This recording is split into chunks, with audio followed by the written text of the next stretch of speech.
salut, parce que si le Saint-Esprit n'avait pas été décentralisé, on ne serait pas devenu enfant de Dieu aujourd'hui. La Pâque, c'est la mort et la résurrection de Jésus. S'il n'était pas mort, on ne serait pas devenu chrétien aujourd'hui. Tu vois? Et puis le premier jour de l'an, c'est normalement un jour sacré. Un jour qu'on devait mettre à part pour rendre gloire à Dieu, qui nous a permis de traverser un cycle et de commencer un autre cycle. Une année est un cycle. La vie se vit cycliquement. 12 mois, 12 mois, 12 mois, 12 mois. Une semaine, 7 jours, un jour, 24 heures. C'est un cycle. C'est un cycle. L'un n'est pas plus long que l'autre. Donc ceux qui disent par exemple que Saint-Sylvestre là, c'est démoniaque. Mais avant que Saint-Sylvestre ne naisse, il y avait déjà premier jour. Quand vous lisez Genèse 1, premier de la semaine, deuxième jour, troisième jour, premier mois, deuxième mois, troisième mois. Les hommes n'ont fait que donner le nom. Donc, c'est pas parce que c'est 1er janvier, on dit c'est pour les Romains Saint-Sylvestre. Non. Mais le 1er janvier, le premier jour de l'an, est biblique. Donc, il devait nous servir à rendre gloire à Dieu. Donc, tout comme le dernier jour, c'est comme le dernier mois devait nous permettre de faire bilan et perspective. Donc, le premier jour, il est sacré. Les premières choses sont à Dieu. On devait honorer Dieu. Mais malheureusement, quand les uns ne comprennent pas le texte biblique, alors ils se disent que non, 1er janvier là, c'est pour les blancs, donc c'est démoniaque. C'est pas démoniaque. Mais parce que c'est pas, est-ce que c'est pas le nom qui les gêne? Quel nom? Janvier? Non, mais c'est ce que j'ai dit. C'est Sylvestre pour ce qui est du 31 décembre. C'est ce que j'ai dit. Et puis janvier, si par exemple, peut-être qu'on l'avait appelé... janvier chez toi en Baoulé, comment tu allais l'appeler? Je sais pas trop. Tu connais pas, ça n'existe pas.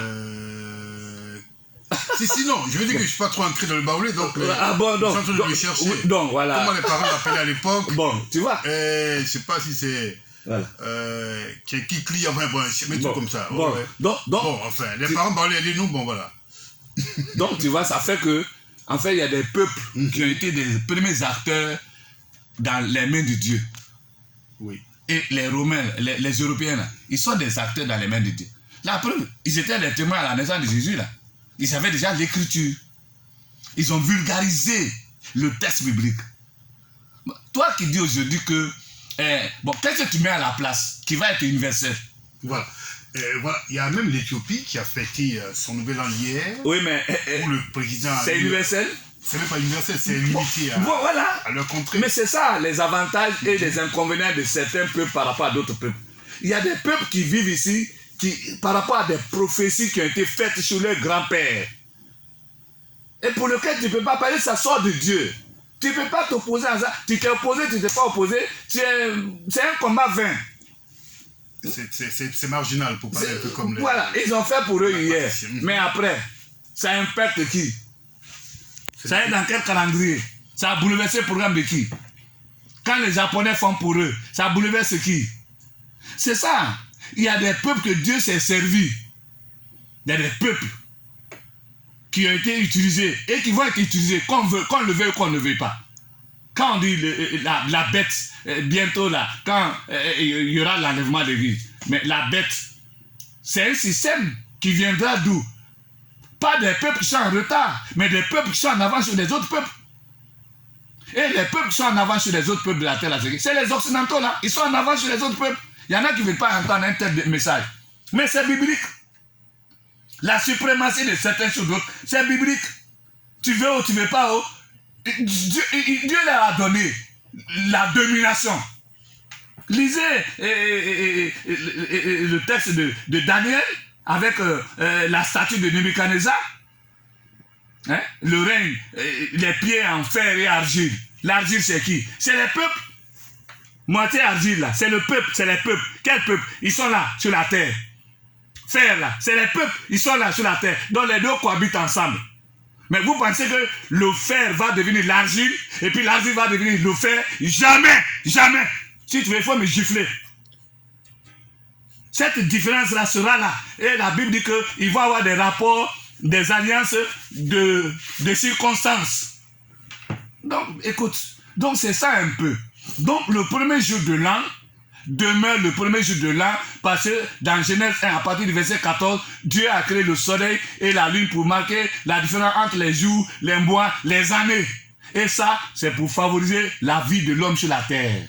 Donc, l'année est un cycle. C'est rond. Donc, c'est même longueur. 2021 égale à 2022. La petite différence, c'est peut-être un seul jour. Mais le chrétien devait tirer quel profit? Le chrétien devait tirer le profit. Comprendre que le dernier mois de l'année qui est décembre, il devait le mettre à la préparation, à faire un bilan. Bilan de sa vie sociale, bilan de sa vie ecclésiologique, bilan de sa vie professionnelle, bilan de sa vie spirituelle, bilan de sa vie conjugale s'il est marié, pour voir les forces et les faiblesses. Se mettre en genoux pour s'engager au changement. Mais si il reste le même crapaud pour rentrer dans l'autre année, le même crapaud, alors que l'éternité n'est pas loin, on pense que l'éternité, c'est encore des années, des années, des années. Quelqu'un qui a 25 ans, son éternité peut venir à la 26e année. Quelqu'un qui a 50 ans, son éternité peut venir à la 51e année. L'éternité, là, c'est pas une chose de combien de siècles encore. Donc, il faut vivre en rachetant le temps, comme la Bible dit, racheter le temps. C'est-à-dire, chaque décembre, il faut faire le bilan en fonction de votre statut. Si tu es marié, il faut faire le bilan avec ta femme. Hein? Vous avez fait 12 mois. Et dans les 12 mois, vous n'avez pas payé, vous avez payé 2 mois seulement.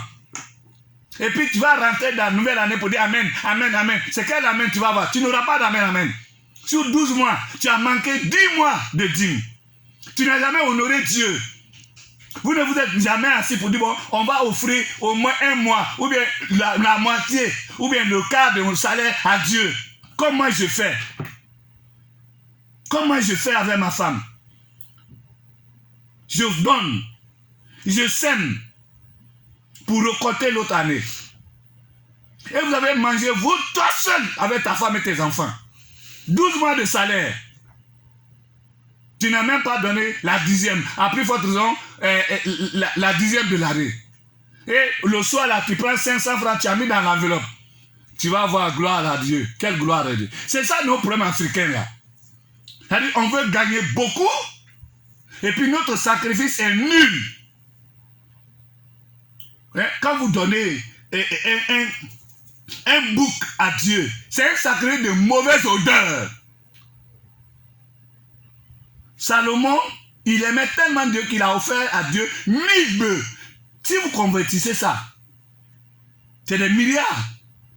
Et Dieu a dit à Salomon, demande tout ce que tu veux. Nous aujourd'hui, on veut la gloire de Dieu. C'est pourquoi moi je dis que nos frères, les prophétiseurs là, bon, c'est des séducteurs. Ils vendent un produit, une illusion. Mais ils pensent qu'ils séduisent Dieu.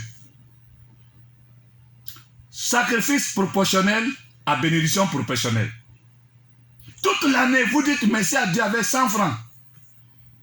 Vous allez récolter 1000 francs l'année prochaine? Jamais.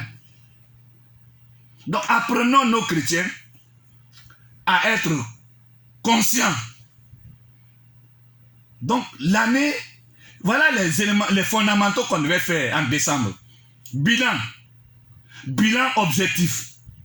Des gens qui ont passé toute l'année à se bagarrer, monsieur et madame, à se soupçonner, à se rivaliser, remplis de chaînes, de haine, de colère, de convoitise. Et puis, il dit gloire à Dieu, Seigneur, merci pour tout ce que tu as fait pour nous. Ce n'est pas honnête, ce n'est pas sincère. Il va avoir quelle gloire encore? Donc c'est ça qu'on devait faire. Mais comme tout est en rapport avec l'enseignement, aujourd'hui, on détourne les gens de l'enseignement et on les maintient dans la sensation, dans les émotions, dans les acclamations, dans les rires, dans les... Mais là, c'est dangereux. Et pour les enseignants, et pour les auditeurs, et pour les prédicateurs. Moi, je n'appelle pas ça là les enseignants, c'est des prédicateurs, c'est des prêcheurs. C'est dangereux pour vous aussi. Vous voyez, on devait instruire le chrétien sur ses responsabilités. Et on le laisse assumer. Donc, quand l'année finit, au lieu de faire tout ça d'illusions, les sorciers, apprenons aux uns et aux autres à faire le bilan de leur activité, de leur vie devant Dieu et les amener à la projection, à s'inscrire. La marche chrétienne, c'est pas de la sensation, c'est pas des émotions, c'est la conscience. Là où il y a la conscience, il y a la consécration, il y a l'engagement, il y a la loyauté, il y a la responsabilité et il y a le jugement. Il y a le jugement. Si vous êtes chrétien et vous n'êtes pas consciencieux de vos devoirs et de vos responsabilités, il y a jugement. Il y a jugement. Et c'est pourquoi Dieu nous attend. Il dit, il donnera en fonction. C'est le jugement, ça. Mais vous allez attendre le soir de votre vie pour prendre conscience. Ça va vous servir à quoi? Ça ne servira à rien. À rien de moi. Pourquoi ne pas alors tirer le meilleur profit du temps que nous avons pour tout dire aux chrétiens au lieu de les amener sur un seul pied? Les sorciers, la sirène des eaux, les hôtels, ça c'est la séduction, c'est la manipulation, ça. Moi je blâme ça, je condamne ça. Ne séduisons pas nos frères. Parce qu'ils ont mépris aux yeux de Dieu. C'est pour eux que Jésus est mort. Ça, voilà ce que je pourrais dire par rapport, tu vois, à cette affaire. Pour dire non, premier journal. Mais soyons responsables. Très bien. Pasteur Lai. Auditeur de Radio Chandelier, vous écoutez le révérend pasteur Lai Mansaré. Il est le ministre chargé des religions et traditions à l'église protestante baptiste Hubble Mission International. C'est lui qui est notre invité aujourd'hui dans Allo Chandelier. Donc, le téléphone, il est ouvert au 27 23 45 80 33. Vous pourrez appeler pour d'éventuels échanges avec lui. Il est outillé pour ça. Alors, pasteur, oui.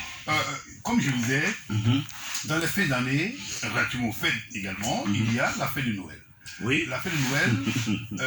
On allait arriver là. Oui, vous avez pour mission, n'est-ce pas, selon ce que vous dites généralement, mission d'ouvrir l'esprit des chrétiens sur d'abord. De les réveiller. Voilà, sur ce que c'est que Noël.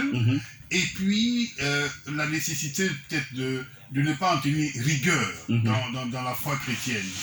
Pourquoi vous faites de Noël votre bataille, pasteur? Bon, ça fait partie de ces nombreuses déviations doctrinales qui sont la conséquence. Il me semble qu'on a un appel ancestral. Ok, bon, d'accord. Allô? Oui, soyez bénis. Voilà, merci. Votre nom, s'il vous plaît? Oui, c'est M. Blé. Ah, M. Blé d'Abobo. Soyez bénis. Le révérend Lai vous écoute, allez-y. Bonsoir, mon frère. Que Dieu te bénisse. Merci. Bonne année à toi, hein. Amen. Voilà. Nous, on est auditeurs de Radio Chandelier, particulièrement de Allo Chandelier. Amen. Merci. Voilà. Donc, voici ma préoccupation. Oui. À cette tribune-là, je succède beaucoup de pasteurs, beaucoup d'évangélistes, des étrangers, des locaux qui ne sont pas forcément des œuvres et missions. Des messages nous sont diffusés. Ce sont des hommes de Dieu, c'est vrai. Les messages ne sont pas toujours absolus. Ouais. Mais comme la plateforme n'est pas pour un débat, nous devons garder à vous et on laisse tout ça. Maintenant, ce que je voudrais savoir, oui. vous, en tant que gardien du temple, à votre niveau là-bas, est-ce que vous avez au moins une lucarne où vous pouvez vous entretenir avec les différents pasteurs qui passent pour harmoniser la parole, puisque c'est ça qui arrête l'auditeur. Voilà. En dehors de la radio. Pardon? En dehors de la radio, quoi. Vous aussi, vous êtes auditeur. Oui. Radio. Oui. Voilà. Donc, il considère que les messages qui passent là, vous aussi, vous les écoutez. Donc, est-ce qu'il y a une structure prévue aussi à votre niveau? niveau Mhm. pour les appeler et harmoniser avec eux Mhm. pour échanger sur les sujets qu'ils ont traités. Ah, d'accord, oui. En fait, je fais partie. Pour le bien-être des auditeurs. Merci beaucoup. Ah oui, merci. Je fais partie de la commission de la censure de la radio Chandelier. Et il m'arrive souvent d'être interpellé, d'interpeller mais ce que tu proposes là, je vais approcher aussi la direction pour voir dans quelle mesure on peut avoir une approche avec les différents intervenants, effectivement, pour harmoniser les points de vue doctrinaux, parce que la radio Chandelier a pour emblème proclamer la vie de lumière, dissiper les ténèbres. Ça, tu as bien fait. Donc, je note ton observation et je crois que c'est une bonne suggestion. Merci beaucoup pour l'attention. Voilà, que Dieu te bénisse. Merci beaucoup, frère Blé, d'avoir appelé depuis Abobo. Nous poursuivons, hein, en attendant bien sûr d'avoir notre plan au 27 23 45 80 33. Alors, donc, Noël, pour vous. Voilà. Donc, oui. Il nous attendait. Ah, Noël, comme je l'ai dit, il faisait partie de ces grandes questions que j'avais. Hein? Est-ce que c'est vrai? Donc, alors, Noël fait partie de ces nombreuses déviations doctrinales intervenues à partir de la christianisation de l'Empire romain. D'accord. Donc, nous avons un plan. Ok. Voilà. Commission prioritaire. Allô? Bonsoir, bien-aimé. Oui, votre nom? Baïk Coré nous appelle d'où? D'accord. Allez-y, le révérend là, il vous écoute. Bonsoir, bien-aimé. Que Dieu te bénisse. Bonne année à toi. Amen. Allons-y.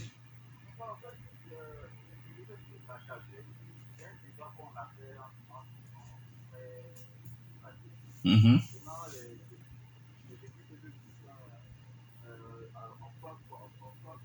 Mm-hmm. Oui.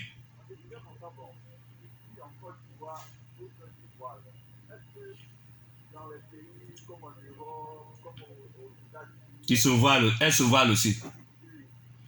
Merci beaucoup. C'est ceux qui sont partis d'ici, c'est le même message. Vous avez par exemple en France une missionnaire qui est auprès du directeur des champs de mission Europe, qui est là aussi pour veiller à la doctrine sur tout ce qui a trait aux femmes. Tu vois? Vous avez donc au Canada, en Europe, les femmes des frères qui étaient des responsables ici, qui sont là-bas aussi comme des modèles. Le dimanche passé, par exemple, j'étais en direct avec une des cellules qui est au Canada. Le frère là, il s'est marié avec une de nos filles ici. Et puis bon, après, ils sont partis là-bas. Mais son voile là, c'est formidable quoi. Voilà, donc en même temps, ils sont les ambassadeurs de œuvre et mission partout dans le monde. Les vrais chrétiens de œuvre et mission sont des ambassadeurs, même quand ils travaillent dans le palais de la République. Même quand elle est directeur on dit directeur de cabinet du président de la République, elle est ambassadrice là-bas. Parce qu'elles ont reçu et accepté et compris l'enseignement. Donc c'est la même vie que nous avons, que nous transportons partout où nous sommes. Voilà. Et on n'est pas prêt à hypothéquer ça. On est prêt, c'est-à-dire à perdre tous les honneurs pour défendre cette doctrine. Vous voyez, on avait certains qui disaient, bon, avec la création de la Sainte Messie, certains disaient que, bon, peut-être que le docteur Dieu il va assouplir un peu cette affaire de sanctification, de voile, de dépouillement. Ben non, c'est là même là, on était encore comme si c'est un message qu'on voulait pas, on pouvait pas entendre quoi. Non, c'est pas parce qu'on a créé la Sainte Messie ou bien le Haut Conseil que bon, on va diluer, on va retourner à ce que nous on a vomi. Non, c'est nous on a le meilleur. Donc où tu prends pour nous, mais nous on va pas devenir en arrière. On a vomi ça et puis on va retourner à ce que le porc a vomi. Non, on va pas retourner en arrière. Donc partout où nous sommes, on a le même message. Le même message, on ne le prêche pas seulement, mais nous le vivons. Nous le vivons. Moi, quand je mariais ma femme, il y a 25 ans de cela, vous voyez, le combat que ma femme avait avec ses cousines là, c'est qu'elle avait des longs cheveux, de beaux cheveux noirs que ses cousines convoitaient. Donc quand elle a commencé, elle met 3 voiles. Et les femmes là, ils enlèvent son voile. Mais elle dit, mais si nous on avait pour toi là, si moi j'ai pour toi là, mais on ne peut pas m'attraper à Abidjan ici. Donc, mais aujourd'hui elle est leur conseillère. Quand ils ont des problèmes, c'est à ma femme ils s'adressent. Mais quand je la mariais là, 3 voiles elle met. Je dis, mais c'est pas possible. Donc, tu vois mon frère, que Dieu te bénisse. Merci beaucoup pour l'attention. En tout cas, merci beaucoup, hein, frère Baïkoré, d'avoir appelé depuis Yopougon pour avoir des explications sur l'authenticité, bien sûr, des chrétiennes, quel que soit l'endroit où ils se trouvent sur la terre. Ouais, merci. Donc, on revient sur la fête de Noël. Donc, je disais comme ça que Noël, en fait partie de ces nombreuses déviations doctrinales qui sont intervenues suite à la conversion de l'empereur Constantin. Vous voyez, quand un roi se convertit, qui limite sa conversion à un libre choix dans son environnement, que les gens se convertissent parce qu'ils ont vu, c'est encore mieux. Mais eux, comme c'était des gens qui avaient le rang de divinité, Constantin, c'était comme une divinité. Donc, il avait autorité, droit de vie sur les citoyens. Donc, quand il est converti, il a fait un décret pour faire le royaume qui s'étendait de toute l'Europe, en Asie et au Moyen-Orient et en Afrique. La Mauritanie que tu vois là, l'Algérie, le Maroc, tout cela c'était dans l'Empire romain. Il a fait un décret pour dire à partir de maintenant. Donc toute son armée était à la disposition pour appliquer l'ordre du roi. Donc c'est comme ça que tout ce qu'ils avaient comme ancienne fête, ils ont alors reconverti ça au christianisme. C'est ainsi que Toussaint, qui existait, qui se célébrait d'abord, c'était d'abord en mai, après ils ont mis ça en novembre, qui était une ancienne fête d'exorcisme des morts. C'était pour exorciser les villes contre les mauvais sorts. Ils ont transformé ça en l'honneur des saints qui sont morts. On dit tous saints, à tous les saints. Finalement, c'est devenu à tous les saints. D'accord, on a la plan. Allô? Allô? Allô? Allô? Parlez un peu fort, s'il vous plaît. Votre nom? Bonsoir, votre nom? L'évangile Guillaume nous appelle d'où? D'accord. Allez-y, le pasteur là, il vous écoute. Moi, je vous reçois nettement. Allez-y.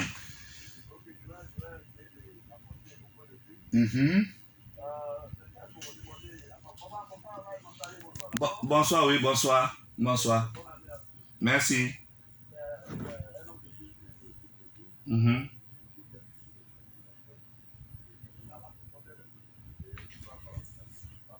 Merci.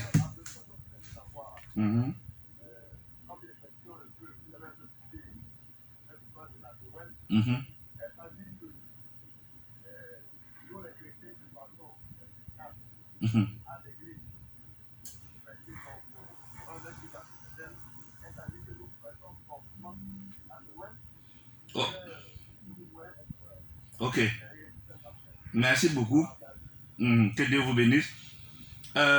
Le fait que certaines églises se rassemblent le 24 pour avoir un autre programme qui n'a rien à voir avec Noël, c'est pas un péché ça. Parce que c'est un temps libre. Le lendemain est férié. Donc, on doit racheter le temps en allant à l'essentiel. Parce que la Bible déjà nous dit d'aller à l'essentiel. Donc, alors, mais le problème c'est quand vous êtes dans le contexte mondialiste, alors que vous n'êtes pas du monde. L'église de Jésus-Christ n'est pas du monde. Mais quand l'église de Jésus-Christ emprunte sa ligne avec le monde, elle devient mondialiste. C'est-à-dire qu'elle a perdu sa vision, sa vocation. Et Noël, c'est une fête mondialiste. Elle n'est pas biblique. Et je suis prêt à assumer toute ma responsabilité pour dire que Noël n'est pas biblique. Dieu ne s'est pas trompé. Ce n'est pas à nous de rappeler à Dieu qui s'est trompé. Qui nous a trompé, il a menti. Pourquoi cet événement n'a pas été... Non. Donc, bien aimé, si votre église, vous vous assemblez le 24 pour faire une veillée, pour chasser les démons, pour prier, pour exhorter, pour faire une formation, gloire à Dieu. Que vous n'avez mis aucun décor de Noël, gloire à Dieu. Mais si vous mettez tout ce qui concerne Noël, les luminaires, les fausses lumières, les faux sapins, les le faux rouge, c'est quel rouge là il représente? Vous êtes dans le contexte de Noël. Donc libérez-vous du contexte de Noël pour revenir à Dieu. Que le 24, vous dites Seigneur, nous allons prier pour les familles, on va prier pour les célibataires, on va prier pour les travailleurs. Comme ce que l'église bâtie œuvre et mission fait. Voilà. Et le 31, là encore, vous dites Seigneur, merci pour ce qui a été fait, mais voilà l'avenir. On te projette ça aussi. Là, c'est biblique. Bien-aimés frères et sœurs, voici ce qu'il convient de faire pour rendre gloire à Dieu. Mais pour dire, un enfant nous est né, il n'est pas né le 24. C'est manipulation, c'est acrobatie démoniaque, c'est inspiration diabolique. Un enfant nous est né, c'est vrai, il est né, mais il n'est pas né en Noël, il n'est pas né en décembre. Maintenant, si vous devez demander à Dieu, il est né quand? Et que Dieu vous révèle, rendez ça universel.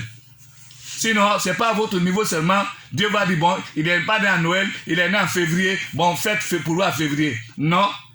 Dieu n'a pas trouvé nécessaire de vous révéler la naissance le jour de la naissance de Jésus, ni de faire son anniversaire. Les choses révélées sont à nous. Celles qui n'ont pas été révélées ne sont pas à nous. Le jour où Jésus va venir n'a pas été révélé. Ce n'est pas à nous. On ne doit pas fouiller dans les affaires de Dieu, dans la souveraineté de Dieu. Bien-aimés frères et sœurs, revenez à la Bible. Voilà, que Dieu te bénisse. Très bien. Révérend Pasteur Lai, vous êtes en train de dire des choses vraies, qui font du bien au corps de Christ, et on ne peut que s'en réjouir. Merci. Voilà, donc en attendant de revenir peut-être au téléphone, au 27 23, 45 80 33, il reste une dizaine de minutes, malheureusement, quand on ouvre le téléphone, le temps passe très très vite, on a un qu'on appelant. Allô? Soyez bénis, votre nom? Le frère Niangora nous appelle d'où? Port Boué. Allez-y, le pasteur vous écoute. Merci. Merci beaucoup. Bon, merci mon frère, allons-y. Allons-y à l'essentiel. Oui. Allez-y. Mm-hmm. Bon, nous savons tous que ça va être les jouets. C'est que les petits bateaux, les vélos, les petits comme ça, on fait le moment où les parents acceptent le nom d'être avec l'enfant. C'est le moment même qu'on a ces choses-là plus sur le marché. Ça va être la lieu qui est plutôt des maisons en permanence. Mais c'est le moment où les autres enfants sont possibles pour eux. Bon, moi je ne fais pas la Noël. C'est-à-dire que la fête, la même fête, la femme, le mois arrive. Il n'y a pas comme une décoration, il n'y a pas comme ce soit. Si je n'avais la faire, c'est quelque chose de cela. Maintenant, les enfants, je choisis de faire, je achète souvent, l'enfant du vélo, des trucs comme ça, donc c'est la période. Moi, j'achète. J'ai même pas fait pour ça, si je ne sais pas le 22, par exemple, c'est la période sagesse. Le 23, je peux donner, le 24, je peux donner, comme le 25, quand je ne sais pas, quand je le fais, je peux donner le tableau. Je veux dire, je vais donner un ballon. C'est pour ça que ça peut affecter exactement ton enfant. Parce que les enfants de ton âge, ils sont là. C'est pas la première que l'enfant de ton âge, c'est son enfant. Est-ce que c'est fait? Son fils est dans la Noël. La première préoccupation, nous avons nous vivons avec des gens, parce que j'ai eu des personnes. Des voisins? Des voisins. Voilà, qui font que ça, ça va compliquer. Il a dit, ça va être donc qu'on est parti de tout. La période arrive, Et puis il t'envoie.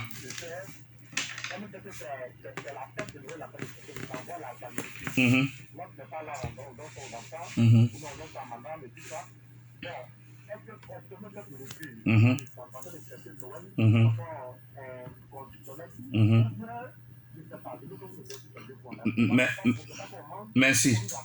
Merci beaucoup. Il fallait rapidement parce qu'on Merci. passé Alors, pour la première question, tu vas donner cadeau à votre enfant. Ça dépend toujours de votre maturité et de ce que vous voulez communiquer à vos enfants. Si vous les apprêtez, vous voulez faire du plaisir, mais la semaine n'est pas forcément le 24 ni le 25 forcément. Mais il faut que moralement, d'abord spirituellement, tu apprêtes ton enfant à ce que ça veut dire. La fête là, Jésus n'est pas né. Voilà. Donc si tu ne l'as pas instruit, tu ne l'apprêtes pas, lui, il va toujours rester dans le contexte et il va te réclamer.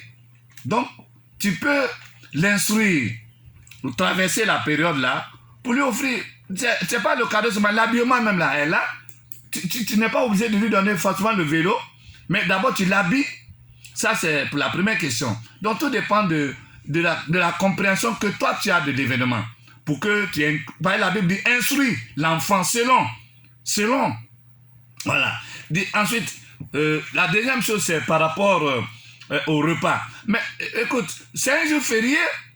Le repas n'est pas un repas sacré. C'est un repas ordinaire. Au lieu que tu attends qu'on prépare pour t'envoyer, mais toi-même, tu prépares. Tu manges bien, tu es à la maison ce jour. Tu peux manger, normalement. Mais le repas n'est pas un repas maudit. Mais le problème, c'est d'abord le contenu qu'on te donne de la fête de Noël. Une fois que ta mentalité a changé, tout le reste là, tu n'es pas coupable. Mais quand la mentalité n'a pas changé, tu es dans un contexte vraiment de déviation doctrinale et ça crée en toi la confusion. Donc, bien aimés frères et sœurs, tu vas tout à l'heure peut-être prendre mon numéro. J'ai écrit un livre dans lequel se trouvent toutes les réponses à toutes les questions concernant Noël. Vous le trouverez à la librairie OMSI. Donc, certainement, tu peux t'en procurer. Et puis après, bon, tu vas venir, on va s'entendre. Merci beaucoup pour ta préoccupation. Que Dieu te bénisse. D'accord. Donc, nous fermons le téléphone. Pasteur Lai. D'accord. Votre numéro interviendra en fin de l'émission pour qu'on puisse vous joindre par la suite. Merci. On va brièvement parler de 2022. L'Église baptiste par la bouche du prophète Dr Dion, président fondateur de la dite communauté, a baptisé 2022 année de béatitude céleste. Alors, pour vous, comment est-ce que ça s'entend, cette appellation, et quelles sont les grandes bénédictions qui en découlent? Ok, alors, en quelques minutes, deux minutes. Je voudrais simplement dire que donner le nom est une responsabilité qu'on confie. Quand vous faites votre enfant, vous lui donnez un nom,